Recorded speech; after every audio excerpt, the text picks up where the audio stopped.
तो कहानी की शुरुआत में हमें एक बच्ची को दिखाया जाता है जो कि एक 5000 साल पुराने ड्रैगन के पास खुद को सेक्रीफाइस करने के लिए आई थी ताकि इसके बदले में वो ड्रैगन जिसका नाम रेवेंडिया था वो उन्हें डीमन किंग से बचाए। रेवेंडिया जब उस बच्ची रेको को बताता है कि वो एक वेजिटेरियन ड्रैगन है तो रेको वहाँ पर पत्ते और फ्रूट्स को लगाकर उसके बीच में लेट जाती है और ड्रैगन को उसे खाने के लिए इन्वाइट करती है। रेको को लगता था कि रेवेंडिया बहुत ही ज्यादा पावरफुल है और वो डीमन किंग से भी ज्यादा स्ट्रॉन्ग है, मगर बात तो असल में कुछ और ही है। रेवेंडिया एक बहुत ही डरपोक ड्रैगन है जो कि खरगोश को भी देखकर डर जाता है। इसलिए अब रेवेंडिया रेको से कहता है कि तुम्हें अब वापस घर लौट जाना चाहिए, लेकिन रेको उसे बताती है कि अगर वो वापस लौट जाती है तो फिर गांव वाले उसे वैसे भी मार देंगे। इसलिए अब रेको एक खंजर निकालती है और वो खुद की सोल को ड्रैगन के लिए सेक्रीफाइस करने वाली थी। तभी रेवेंडिया नोटिस करता है कि उसकी बॉडी के अंदर तो मैजिकल पावर्स है और वो आगे चलकर एक बहुत ही पावरफुल विजर्ड बन सकती है। और फिर थोड़ा सोचने के बाद रेवेंडिया उससे कहता है कि मैंने तुम्हारे सोल को खा लिया है, तुम्हारे बॉडी को खाए बिना, और ये बात मैं तुम्हारे साथ जाकर तुम्हारे गांव वालों को भी बताऊंगा। रेको यहाँ पर बहुत ज्यादा खुश हो जाती है क्योंकि वो अब एक इविल ड्रैगन की डिसाइबल बन गई है। रेवेंडिया किसी को नुकसान नहीं पहुंचाता है, लेकिन इसके बावजूद भी सभी उसे देखकर बहुत ज्यादा डरते हैं। अब वो उसे गांव की तरफ ले जा रहा था और साथ ही वो ये सोच रहा था कि गांव वाले उसे देखकर उसका स्वागत करेंगे, मगर गांव में तो सभी लोग हथियार लेकर खड़े थे। अब रेवेंडिया भी अपना सीरियस वाला फेस बनाकर उनसे कहता है कि मैंने रेको के सोल को खा लिया है, और विलेजर से कहता है कि मैं चाहता हूँ कि आज के बाद तुम लोग किसी भी विलेजर को इस तरह से हार्म नहीं पहुंचाओ, और साथ ही मैं चाहता हूँ कि तुम लोग रेको का भी अच्छी तरह से ध्यान रखो। और रही बात डीमन किंग से फाइट करने की, तो उसके बारे में मैं सोचूंगा, लेकिन यहाँ पर मन ही मन वो सोच रहा होता है कि अगर मैं कुछ 100 सालों के लिए अपने घर पे चला गया तो फिर ये लोग उसके बारे में भूल जाएंगे। तभी वहाँ पर रेको का एक फ्रेंड रेवेंडिया के ऊपर अटैक कर देता है और वो उसे मारने के लिए आगे बढ़ने लगता है, जिसको देखकर रेवेंडिया बहुत ज्यादा पैनिक कर रहा था, मगर समय रहते विलेजर्स उस लड़के को रोक लेते हैं। यहाँ पर वो लड़का रेवेंडिया के ऊपर इसलिए अटैक करता है क्योंकि वो चाहता था कि रेवेंडिया उसकी दोस्त रेको की सोल उसे वापस लौटा दे। और फिर हम देखते हैं कि रेको जाती है उस लड़के के पास और उससे बोलती है कि रेवेंडिया कोई मॉन्स्टर नहीं है और अब वो उसकी डिसाइपल है, इसलिए अगर वो उसके मास्टर के साथ रूडली बिहेव करेगा तो वो उसे मार देगी। तभी वहाँ पर डीमन वुल्फ्स का एक झुंड आ जाता है। वो लोग काफी ज्यादा पावरफुल लग रहे थे और वो लोग अपनी परछाई से शैडो क्लोन भी बना रहे थे। रेवेंडिया उन्हें देखकर बहुत ज्यादा डर गया था, लेकिन इसके बावजूद भी वो उन्हें भगाने के लिए एक जोरदार दहाड़ मारता है, लेकिन इसका कुछ भी फायदा नहीं होता। तभी हम रेको को देखते हैं जो कि रेवेंडिया के सर में जाकर खड़ी हो जाती है और वो कहने लगती है कि अब क्योंकि इस ग्रेट इविल ड्रैगन ने मेरा सोल खाया है, इसलिए अब मैं एक नॉर्मल इंसान नहीं हूँ। और कहती है कि ग्रेट इविल ड्रैगन को ऐसे मामूली भेड़ियों के ऊपर अपना एनर्जी वेस्ट करने का जरूरत नहीं है, इन सबको हराने के लिए तो मैं ही काफी हूँ। अब ये देखकर रेवेंडिया जितना उन वुल्फ से डर रहा था उससे ज्यादा अब वो रेको से डरने लगा है, जिसके बाद वो रेवेंडिया के ऊपर बैठकर विंग्स ऑफ डार्कनेस को एक्टिवेट कर देती है। यहाँ से वो सीधे डीमन किंग के हेडक्वार्टर में जाने का सोच रही थी, लेकिन रेवेंडिया ये देखकर बहुत ज्यादा घबरा जाता है और वो उससे कहने लगता है कि अभी तुम्हें डीमन किंग से लड़ाई नहीं करनी चाहिए, और उससे कहता है कि तुम्हें किसी टाउन में जाकर पहले तो पावरफुल वॉरियर्स को ढूंढकर उन्हें अपने टीम में शामिल करना चाहिए, जिसके बाद तुम्हारा ज्यादा चांसेस होगा डीमन किंग के खिलाफ जीतने का। अब क्योंकि रेको रेवेंडिया को अपना मास्टर मानती थी, इसलिए वो उसकी बात से एग्री कर लेती है और वो तुरंत अपने मैजिक से पास में ही एक शहर को ढूंढ लेती है। लेकिन उस शहर में तो ऑलरेडी डीमंस का अटैक हो रहा था, और जैसे ही वो लोग अपनी तरफ एक बड़े से ड्रैगन को आते हुए देखते हैं, वो लोग अपना सारा अटैक उसकी तरफ कर देते हैं, मगर रेको उनके अटैक को अब्सॉर्ब करके उन्हें डीमंस के ऊपर फेंक देती है, जिससे कि वो डीमंस खत्म हो जाते हैं। रेवेंडिया जैसे ही वहाँ पर लैंड होता है, उसे देखकर वहाँ मौजूद सभी लोग उसे डीमन किंग का राइट हैंड समझ रहे थे। तभी वहाँ पर एक लड़की सामने आकर अपने इंट्रोडक्शन देती है। वो कहती है कि मेरा नाम एलियांटे है और मैं पेलियोडोनर की लीडर हूँ। यहाँ पर वो रेवेंडिया से इस शहर को बचाने के लिए रिक्वेस्ट करती है, तो फिर रेवेंडिया रेको को ऑर्डर देता है कि तुम एलियांटे की मदद करो और इससे तुम्हें अपनी ट्रेनिंग करने का मौका भी मिल जाएगा। तो ये सुनते ही रेको तुरंत हवा में कूदकर उन मॉन्स्टर्स को मारने चली जाती है। इधर रेवेंडिया एलियांटे को बताता है कि शायद यहाँ पर कोई लीडर होगा जो कि इन स्कल मॉन्स्टर्स को कंट्रोल कर रहा है, जो कि मेरे ख्याल से किसी ऊंची जगह पर होगा, क्योंकि वहाँ से उसे सभी मॉन्स्टर्स को कंट्रोल करने में आसानी होगी। लेकिन तब तक रेको सभी मॉन्स्टर्स को खत्म करके वापस लौट आती है। अब रेवेंडिया उसे थोड़ी देर आराम करने के लिए कहता है। रेवेंडिया सोच रहा था कि एलियांटे तो बहुत अच्छी लड़की है, तो फिर अगर वो रिको को उसके पास छोड़ देगा तो फिर वो शांति से अकेले रह पाएगा। स्कल मॉन्स्टर्स के लीडर को हराने के बाद एलियांटे जब वापस लौटी है तो वो रेवेंडिया के साथ थोड़ी देर अकेले में बातचीत करती है। रेवेंडिया एलियांटे से रेको को रखने के लिए कहती है और उसे ये भी बताती है कि वो असल में उसकी डिसाइपल नहीं है और ना ही उसकी पावर्स उसके अंदर में से आती है। लेकिन एलियांटे रेवेंडिया की बात पर बिल्कुल भी विश्वास नहीं करती है और वो तुरंत अपनी तलवार निकाल कर उसके ऊपर अटैक करने ही जा रही थी कि तभी पीछे से रेको आ जाती है और उसके तलवार को रोक लेती है। रेको के पास मैजिकल पावर्स तो बहुत ज्यादा थी, लेकिन उसकी स्वॉर्ड्समैन स्किल एलियांटे के सामने चींटी के बराबर थी, इसलिए एलियांटे उसे तुरंत फाइट में हराकर बेहोश कर देती है। जिसके बाद वो रेवेंडिया के ऊपर अटैक कर देती है और इससे उसे काफी ज्यादा दर्द हो रहा था, लेकिन जब वो देखता है कि उसके बॉडी में कोई भी निशान नहीं है तो वो बहुत ज्यादा हैरान हो जाता है। अब यहाँ पर एलियांटे उसे बताती है कि उसकी स्वॉर्ड एक मैजिकल वेपन है, जिसका मतलब कि वो उसके डैमेज को अपने मन मुताबिक चेंज कर सकती है। और अभी तो वो बस रेवेंडिया की स्ट्रेंथ चेक कर रही थी, इस बात को पता करने के लिए कि रेवेंडिया कहीं सच में कोई इविल ड्रैगन तो नहीं। जिसके बाद एलियांटे रेवेंडिया को बताती है कि डीमन किंग के बाद सबसे ज्यादा हाईएस्ट बाउंटी वाला पर्सन यहाँ पर तुम ही हो, इसलिए बाउंटी हंटर्स तुम्हारे पीछे पड़े रहेंगे, इसीलिए बेहतर तो यही होगा कि तुम रेको के साथ रहो। और साथ ही वो उसे एक आइडिया भी देती है जिसकी मदद से वो लोगों के बीच में आसानी से घुल मिल सके। जिसके बाद हमें अगले दिन का सीन दिखाया जाता है और अब यहाँ पर रेको जब सो के उठती है तो वो देखती है कि रेवेंडिया एक छोटा सा ड्रैगन बन गया है। और ऐसा इसलिए हुआ था क्योंकि कल रात को एलियांटे ने रेवेंडिया को एक छोटा होने वाला मैजिकल पोर्शन दिया था, लेकिन यहाँ पर रेवेंडिया रेको को वो बात बता नहीं पाता और उससे कह देता है कि उसने अपने मैजिक से अपने शरीर को छोटा कर लिया है ताकि वो लोगों के बीच अच्छे से घुल मिल सके। जिसके बाद वो लोग उस शहर से चले जाते हैं। रास्ते में चलते चलते कुछ देर के बाद रेवेंडिया काफी ज्यादा थक जाता है और वो एक पेड़ के नीचे बैठकर आराम करने लगता है। अब यहाँ पर रेको नोटिस करती है कि उसके मास्टर भूखे हैं, तो फिर वो कहने लगती है कि मास्टर क्या मैं आपके लिए कुछ खरगोशों को जाकर मार कर लाऊं? मगर रेवेंडिया तो एक वेजिटेरियन ड्रैगन था। तभी हम देखते हैं कि वहाँ पर कुछ लुटेरे आ जाते हैं और वो रेको के सामान को चुराने की कोशिश करते हैं, लेकिन यहाँ पर रेको उसके लीडर को अपने एक ही उंगली से मार कर दूर उड़ा देती है।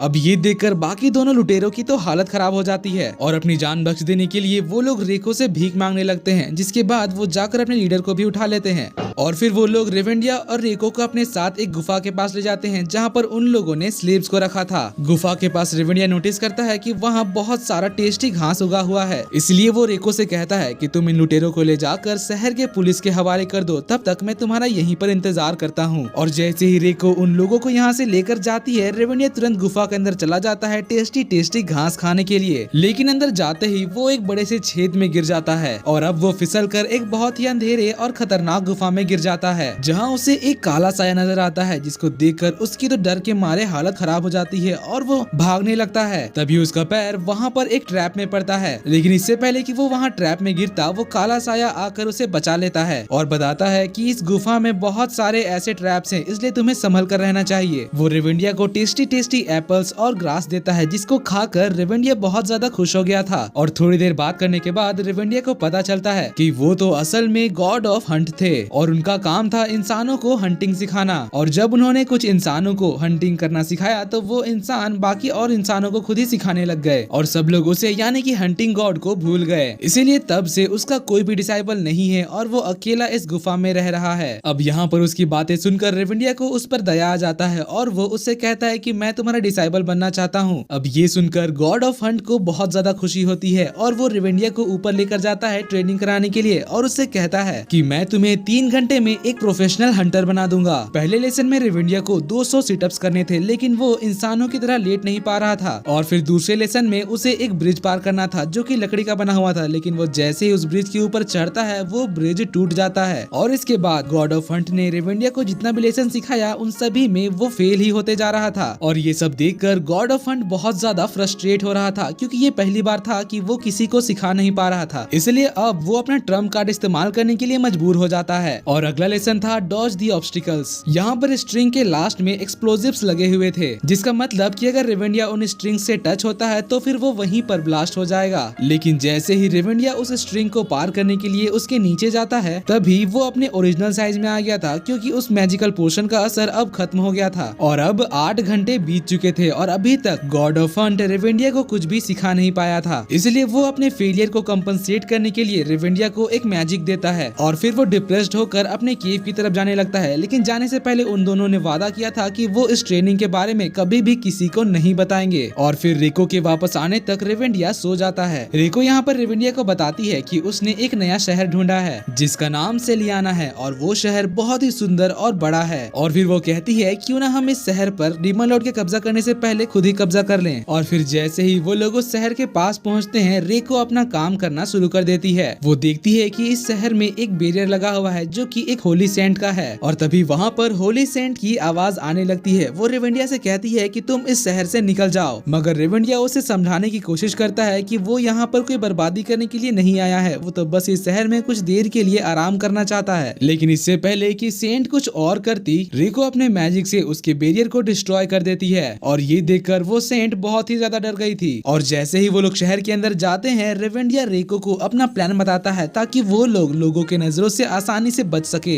रिको उस प्लान को सुनकर बहुत ज्यादा एम्बेरस हो जाती है, लेकिन क्योंकि उसके मास्टर ने ये ऑर्डर दिया था इसलिए वो कहने लग जाती है कि ये एक पेट ड्रैगन है और वो यहाँ पर करतब दिखाने के लिए आए हैं। रेवेंडिया भी आजू बाजू कूद कर सबको यकीन दिला देता है कि वो एक हार्मलेस ड्रैगन है और ये देखकर फिर वहाँ पर सभी लोग अपने अपने काम पर वापस जाने लगते हैं। लेकिन वहाँ पर एक आदमी उनको इस टाउन के बारे में बताने लगता है। वो बताता है कि पहले ये जगह एक बंजर रेगिस्तान हुआ करती थी जहाँ पर कोई भी नहीं रह सकता था, लेकिन तभी उनके बीच एक होली सेंट आई जो कि पानी और जमीन को मैनिपुलेट कर सकती थी और उसने इस जगह को इंसानों के रहने लायक बना दिया। मगर क्योंकि अब रिको ने उस सेंट को यहाँ से भगा दिया था, इसलिए रेवेंडिया रिको को होटल में छोड़कर सेंट को ढूंढने के लिए निकल जाता है। उस सेंट को ढूंढते ढूंढते रेवेंडिया बहुत ज्यादा थक गया था और वो एक नदी के पास पानी पीने के लिए जाता है। तभी वहाँ पर छोटे छोटे बच्चे आते हैं और उनमें से एक छोटी बच्ची रेवेंडिया को एक एप्पल देती है। लेकिन जैसे ही रेवेंडिया उस एप्पल को खाने के लिए आगे बढ़ता है, उनके बीच वो सेंट आ जाती है। उसको ऐसा लग रहा था कि रेवेंडिया उस बच्ची को खाने वाला था, तो रेवेंडिया उसे एक्सप्लेन करता है कि वो किसी को नुकसान नहीं पहुंचाना चाहता था, वो तो बस यहाँ खो गया है और वापस अपने होटल के रूम में जाना चाहता है आराम करने के लिए। अब उसकी बातें सुनकर सेंट थोड़ी देर के लिए उसका विश्वास कर लेती है और वो रेवेंडिया को उसके होटल तक छोड़ देती है और तुरंत अपने बैरियर को रिपेयर करने के लिए वहाँ से चली जाती है। और उसी रात हमें एक इविल ड्रैगन और एक डीमन दिखाया जाता है और ये ड्रैगन कोई और नहीं बल्कि डीमन किंग का राइट हैंड था। यहाँ पर ये डीमन उस ड्रैगन को शहर पर अटैक करने के लिए भड़का रहा होता है, जिसकी अगले सुबह हम होटल में देखते हैं कि वहाँ पर वाटर स्पिरिट अपना भेष बदल कर वहाँ के स्टाफ बनकर आई थी ताकि वो रेवेंडिया को कमजोर कर सके। और वो नाश्ते में उनके लिए सड़े हुए सब्जियों का ब्रेकफास्ट लाती है जो कि उसे कूड़े के डब्बे में से मिला था। तो ये देखकर रिको को बहुत ज्यादा गुस्सा आता है क्योंकि वो उसके मास्टर की डिसरिस्पेक्ट कर रही थी, इसलिए वो जाकर तुरंत उस वाटर स्पिरिट का मुंह जमीन पर दे मारती है। इसीलिए वो वाटर स्पिरिट तुरंत वाटर बन के वहाँ से भाग निकलती है। रेवेंडिया चाहता था कि रिको की परवरिश भी एक नॉर्मल बच्चे की तरह हो, इसलिए वो उसे एक इम्पोर्टेंट मिशन देता है और वो मिशन ये था कि रिको को जाकर गाँव के बच्चों के साथ खेलना था। और जैसे ही रिको वहाँ से जाती है, वो वाटर स्पिरिट तुरंत वहाँ पर आ जाती है और रेवेंडिया को खींचकर वो नीचे पानी में ले जाती है और इससे पानी में रेवेंडिया का दम घुटने लगता है। वहीं दूसरी तरफ हम रिको को देखते हैं जो कि शहर में बच्चों को ढूंढ रही थी उनके साथ खेलने के लिए, लेकिन तभी वहाँ पर उसके सामने वो इवल ड्रैगन आ जाता है और क्योंकि रिको को अब तक कोई भी नहीं मिला था, इसलिए वो जाकर उस ड्रैगन को अपने साथ खेलने के लिए कहती है। तो ये सुनकर उस इवल ड्रैगन को बहुत ज्यादा गुस्सा आ जाता है और वो अटैक करने के लिए अपने पावर्स को एक्टिवेट करने लगता है, मगर रिको तो उस ड्रैगन को अपने एक ही हाथों से उठा लेती है और उसे बिल्कुल एक बॉल की तरह उठाकर दूर फेंक देती है। अब इससे उस इवल ड्रैगन को बहुत ज्यादा शर्मिंदगी महसूस होती है, इसलिए वो फिर इस टाउन को उड़ाने के लिए अपने स्पेशल अटैक जिसका नाम ड्रैगन ब्रेथ था उसका इस्तेमाल करने लगता है। लेकिन इससे पहले कि वो अपना अटैक कंप्लीट करता, रिको उड़कर उसके पीछे चली जाती है और फिर उसका पूंछ पकड़कर उसे घुमा घुमा कर पटकने लगती है, जिससे कि उस ड्रैगन को संभलने का बिल्कुल भी समय नहीं मिल रहा था। और क्योंकि अब वो ड्रैगन कुछ भी नहीं कर पा रहा था, इसलिए वो डीमन उसकी बॉडी में से निकलकर एक ग्रासहोफर के अंदर चला जाता है और फिर चुपके से वहाँ से भाग निकलता है। लेकिन इसके बाद भी रिको नहीं रुकती, वो लगातार उसका पूंछ पकड़कर उसे पटकने लगती है। वो इवल ड्रैगन रिको के सामने रिक्वेस्ट करने लगता है, उससे भीख मांगने लगता है, कहता है कि प्लीज मुझे छोड़ दो, लेकिन रिको उसकी एक नहीं सुनती और उसे लगातार पटकते रहती है। तभी अचानक से रिको उस वाटर स्पिरिट के लोकेशन में हिट कर देती है, जिससे कि उसका मैजिक डिस्टर्ब हो जाता है और उसका मैजिकल बबल टूट जाता है और फिर वो दोनों एक तालाब में जाकर गिरते हैं। लेकिन यहाँ पर गॉड ऑफ फंड के दिए हुए मैजिक की वजह से रेवेंडिया बच जाता है। यहाँ पर रेवेंडिया उस वाटर स्पिरिट को समझाने की कोशिश करता है कि वो कोई इवल ड्रैगन नहीं है, लेकिन वो स्पिरिट उसकी एक नहीं सुनती और फिर एक वाटर प्रिजन बनाती है जिससे कि वो रेवेंडिया की मैजिकल पावर्स को ड्रेन कर सके। मगर एक्सीडेंटली वो उस मैजिक को एब्जॉर्ब कर लेती है, जिससे कि रेवेंडिया का साइज छोटा हुआ था और ऐसा करने से अब रेवेंडिया अपने ओरिजिनल साइज में आ जाता है। और क्योंकि उस वाटर स्पिरिट का केव काफी छोटा था, इसलिए वो उस बड़े से ड्रैगन को उसके अंदर रोक नहीं पाती और फिर वो दोनों ही उस केव में से बाहर निकल जाते हैं। जिसके बाद हम देखते हैं कि वो वाटर स्पिरिट रोने लगती है क्योंकि वो इस शहर को बचाने के लिए रेवेंडिया को हरा नहीं पा रही थी। तो ये देखकर रेवेंडिया उसको एक बच्चे की तरह मनाने लगता है और इस बार वो वाटर स्पिरिट रेवेंडिया के ऊपर विश्वास कर लेती है कि वो सच में कोई इवल ड्रैगन नहीं है। और जैसे ही रेवेंडिया वहाँ से जाने लगता है, उसे उस सेंट के सर में वो ग्रासहोफर दिखता है जिसके अंदर एक डीमन था। वो डीमन तुरंत उस वाटर स्पिरिट को मैनिपुलेट करके एक वाटर डीमन बना देता है और अब वो इस शहर को बचाना नहीं बल्कि इसे बर्बाद करना चाहती है और वो दिखाना चाहती थी कि एक वाटर डीमन कितना ज्यादा खतरनाक हो सकती है। लेकिन जैसा उसने उम्मीद किया था वैसा होता नहीं है। वहाँ के लोग तो खुशी से जश्न मनाने लगते हैं क्योंकि उन्हें तो ऐसा लग रहा था कि उनकी वाटर स्पिरिट ने उन्हें उपजाऊ मिट्टी दी है खेती करने के लिए। तो ये देखकर उस वाटर डीमन को और भी ज्यादा गुस्सा आ जाता है और फिर वो उनके ऊपर एक मड बॉम्ब से अटैक करने जा रही थी। तभी डर के मारे रेवेंडिया वहाँ पर रेको को मदद के लिए बुलाता है। रेको वहाँ पर आते ही उस मड बॉम्ब को डिस्ट्रॉय कर देती है और फिर रेवेंडिया के सामने घुटने पर बैठकर कहती है कि बताइए मास्टर, मेरे लिए और क्या ऑर्डर्स हैं। अब यहाँ पर वो वाटर डीमन फिर से रोने लगती है क्योंकि वो इंसानों को डराने में नाकामयाब हो गई थी। तो रेवेंडिया उसे कंफर्ट करने के लिए उससे बातें करने लगता है और इसी दौरान वो वाटर डीमन उन्हें बताती है कि हजारों साल पहले जब उसने डीमन किंग के आर्मी को रिसेंटली ज्वाइन किया था तब वहाँ की जो सीनियर्स थे वो उसे बुली करते थे और एक दिन वो उदास होकर ऐसे ही घूम रही थी तब उसे रेगिस्तान में कुछ लोग नजर आते हैं जिनको देखकर ऐसा लग रहा था कि उनकी हालत बहुत ज्यादा खराब है और वो प्यास से मरने ही वाले हैं। इसलिए वो वाटर डीमन डिसाइड करती है कि वो उन लोगों को मारकर अपने सीनियर्स के सामने अपनी इज्जत बढ़ाएगी और फिर वो उनके ऊपर अपने वाटर मैजिक से अटैक कर देती है। लेकिन जैसा उसने उम्मीद किया था वैसा बिल्कुल नहीं होता। वहाँ पर लोग पानी को देखकर बहुत ज्यादा खुश हो गए थे क्योंकि वो लोग प्यास से मर रहे थे। तो फिर गुस्से में अब वो वाटर डीमन उनके ऊपर अपने मड मैजिक से अटैक करने लगती है, मगर वो सारे लोग उसके सामने घुटने पर बैठ जाते हैं और उसे ग्रेट सैंड कहने लगते हैं और वो लोग इस जमीन पर खेती करने के लिए उससे रिक्वेस्ट करने लगते हैं जिसके लिए वो वाटर डीमन अलाउ कर देती है। फिर कुछ 100 सालों बाद ये जगह पूरी तरह से बदल जाती है और वहाँ के लोग उस वाटर डीमन को भगवान की तरह पूजने लगे जिसकी वजह से वो खुद भी भूल गई थी कि वो एक मॉन्स्टर हुआ करती थी। तो फिर ये सब सुनकर रेवेंडिया उसका सर रब करने लगता है और उसे कुछ एडवाइस भी देता है और इसी मौके का फायदा उठाकर वो डीमन वाटर स्पिरिट के बॉडी में से निकलकर रेवेंडिया के बॉडी में चला जाता है। जिसके बाद फिर रेको और रेवेंडिया उस शहर से जाने लगते हैं, मगर रास्ते में उनके पीछे जाकर वो वाटर स्पिरिट उन्हें रुकने के लिए कहती है क्योंकि कुछ दिनों बाद उनके यहाँ पर एक फेस्टिवल होने वाला है। वहीं दूसरी तरफ हमें एक लड़की को दिखाया जाता है जो कि एडवेंचर गिल्ड से यहाँ पर आया था क्योंकि उसे खबर मिली थी कि यहाँ पर एक ड्रैगन शहर को बर्बाद कर रहा है। वहाँ मौजूद वो ओल्ड मैन उस लड़के को बताता है कि यहाँ के ड्रैगन्स काफी ज्यादा फ्रेंडली हैं और वो उस इविल ड्रैगन की तरफ इशारा करता है। मगर जब से रेको ने उस इविल ड्रैगन की पिटाई की है तब से वो इविल ड्रैगन पागल सा हो गया है। लेकिन फिर भी उस एडवेंचरर को लगता है कि ये ड्रैगन तो बहुत ही ज्यादा खतरनाक है, इसलिए वो ड्रैगन का वांटेड पोस्टर बाकी सारे शहरों में लगा देता है। और जैसे ही ये चीजें लियांटे देखती है वो तुरंत सेलियाना शहर के लिए निकल जाती है। फेस्टिवल के दिन रेको और रेवेंडिया मेले में घूमने के लिए जाते हैं, लेकिन यहाँ पर रेवेंडिया काफी ज्यादा अपसेट थी क्योंकि उसे काफी जोरों की भूख लगी थी। तभी उसे कुछ भेड़ घास खाते हुए नजर आती है और ये देखकर वो काफी ज्यादा खुश हो गया था। लेकिन जैसे ही वो उनके पास पहुँचता उन भेड़ों ने तो सारा घास खाकर खत्म कर दिया था। मगर उसकी किस्मत अच्छी थी क्योंकि तभी वहाँ पर एक लड़की बहुत सारा घास लेकर आती है और वो रेवेंडिया को भी बहुत सारा घास खिलाती है। तभी वो जो डीमन रेवेंडिया के अंदर घुस गया था वो रेवेंडिया का डार्क साइड ढूंढ लेता है और उसके ऊपर हावी हो जाता है और इसीलिए फिर वो उन भेड़ों के साथ घास के लिए कम्पीट करने जाता है। मगर एक डार्क ड्रैगन बनने के बावजूद भी रेवेंडिया उन भेड़ों से मार खा जाता है और दोबारा अपने होश में आ जाता है। तभी वो छोटी बच्ची कहती है कि गांव के बाहर जो ड्रैगन है वो उसे भी यहाँ पर रेवेंडिया के साथ घास खिलाना चाहती है। इसलिए अगली सुबह रेवेंडिया उस बच्ची के साथ उस ड्रैगन के पास जाता है, लेकिन जैसे ही वो देखता है कि वो ड्रैगन तो वही इवल ड्रैगन है, वो तुरंत लड़की को वहाँ से भेज देता है। वो कहता है कि उसे उसके साथ कुछ प्राइवेट बात करनी है। उस बच्ची के यहाँ से जाने के बाद रेवेंडिया जाकर उस इवल ड्रैगन से माफी मांगने लगता है क्योंकि उसकी डिसाइबल रेको के वजह से उस इवल ड्रैगन को काफी ज्यादा प्रॉब्लम हुआ था। मगर वो इवल ड्रैगन तो अभी भी सदमे में था और वो रेको के पास जाकर उसे अपने साथ खेलने के लिए कहने लगता है। मगर इस मौके का फायदा उठाकर वो डीमन रेवेंडिया के बॉडी में से निकलकर दोबारा से उस इवल ड्रैगन की बॉडी में लौट जाता है और फिर से उस ड्रैगन के डार्क साइड पर हावी हो जाता है। जिसके बाद फिर वो इवल ड्रैगन अब रेवेंडिया के ऊपर अटैक करने लगता है। रेवेंडिया ये देखकर बहुत ज्यादा डर गया था, इसलिए वो रेको को मदद के लिए बुलाने लगता है। रेको तुरंत वहाँ पहुंचकर उस इवल ड्रैगन को एक जोरदार किक मारती है। रेको के पावर्स को देखकर वो डीमन उसे भी पोजेस करने के बारे में सोचता है और फिर वो इवल ड्रैगन की मदद से रेको को अप्रोच करने की कोशिश करता है। और इस बार तो रेको उस इवल ड्रैगन को पूरी तरह से खत्म करने ही वाली थी, लेकिन तभी रेवेंडिया उसे रोक देता है और इस मौके का फायदा उठाकर वो डीमन इवल ड्रैगन के बॉडी में से निकलकर रेको के बॉडी में चला जाता है और उसके डार्क साइड पर हावी होने की कोशिश करता है। मगर उसका डार्क साइड इतना ज्यादा खतरनाक था कि वो उसके अंदर ही समा जाता है। मगर इससे रेको को पुरानी बातें याद आने लगती है कि किस तरह से उसके फादर को मॉन्स्टर्स ने मार दिया था। और फिर हम देखते हैं कि अब रेको अपने पावर्स को कंट्रोल नहीं कर पा रही थी थी, जिसकी वजह से वहाँ पर एक बहुत बड़ा सा एनर्जी का ब्लास्ट होता है, जिससे कि रेवेंडिया भी वहाँ से उड़कर जाने लगता है। लेकिन तभी वहाँ पर एलियांटे आकर उससे बचा लेती है। एलियांटे बताती है कि रेको के अंदर वो डीमन घुसकर उसे अब खुद भी एक डीमन बना दिया है, क्योंकि उसके अंदर जो डिमोनिक पावर्स थी उसकी अब अवेकनिंग हो गई है। और इस वक्त रेको का मेन टारगेट वो वाटर स्पिरिट है, क्योंकि उसने रेवेंडिया की बेइज्जती करी थी। मगर इन सब के बावजूद भी रेवेंडिया रेको को अकेले छोड़ना नहीं चाहता था और वो उसकी तरफ जाने लगता है और रेको के अटैक से टकरा कर दोबारा पीछे गिर जाता है। लेकिन यहाँ पर वो लोग एक चीज नोटिस करते हैं कि रेको के अटैक से रेवेंडिया को कुछ भी डैमेज नहीं हुआ। तो फिर एलियांटे एक प्लान बनाती है। वो तुरंत रेवेंडिया का पूंछ पकड़कर रेको के अटैक्स को रोकने लगती है और जैसा कि उसने सोचा था होता वैसा ही है। रेको के कोई भी अटैक्स रेवेंडिया के ऊपर काम इसलिए नहीं कर रहे थे क्योंकि रेको अब भी सोचती थी कि रेवेंडिया एक बहुत ही पावरफुल इवल ड्रैगन है। जिसके बाद फिर एलियांटे रेवेंडिया को उठाकर रेको की तरफ फेंक देती है, क्योंकि उसे लग रहा था कि अगर रेवेंडिया उसे छू लेगा तो फिर रेको दोबारा से होश में आ सकती है। लेकिन यहाँ पर रेवेंडिया तो उस तक पहुँच ही नहीं पाता। लेकिन अब रेवेंडिया के पास एक प्लान था। वो एलियांटे से कहता है कि उसे इस प्लान के लिए कुछ समय चाहिए। तो फिर एलियांटे रेवेंडिया को टाइम देने के लिए रेको से फाइट करके उसे बिजी रखने की कोशिश करती है। वहीं दूसरी तरफ हम देखते हैं कि रेवेंडिया अब अपने ओरिजिनल साइज में वापस आकर उस इवल ड्रैगन के पंखों से एक लॉन्च पैड बनाता है और इस बार वो श्योर था कि वो रेको तक जरूर पहुंचेगा और होता भी ऐसा ही है। रेवेंडिया के टच करने पर रेको की फ्यूरी तो शांत हो जाती है, लेकिन अभी भी वो एक ड्रीम में फंसी हुई थी जिसमें कि उसके फादर ने उसे एक रिबन दिया था। और जब रेको दोबारा से अपने होश में आती है तब रेवेंडिया उसके बाल बांधने में मदद करता है और इससे रेको को बहुत ही ज्यादा अच्छा लगता है। और इसी के साथ ये वीडियो यहीं पर खत्म होती है। अगर आपको ऐसी वीडियोस और भी देखना पसंद है तो मुझे कमेंट्स में बताइए, ताकि मैं आपके लिए ऐसे ही पूरे सीरीज को एक ही वीडियो में एक्सप्लेन करके ले आऊं। और हाँ, जाने से पहले वीडियो को लाइक करके चैनल को सब्सक्राइब भी कर लीजिएगा। तो मिलते हैं आपसे अगली वीडियो में, तब तक के लिए bye bye, be happy, be safe and thanks for watching.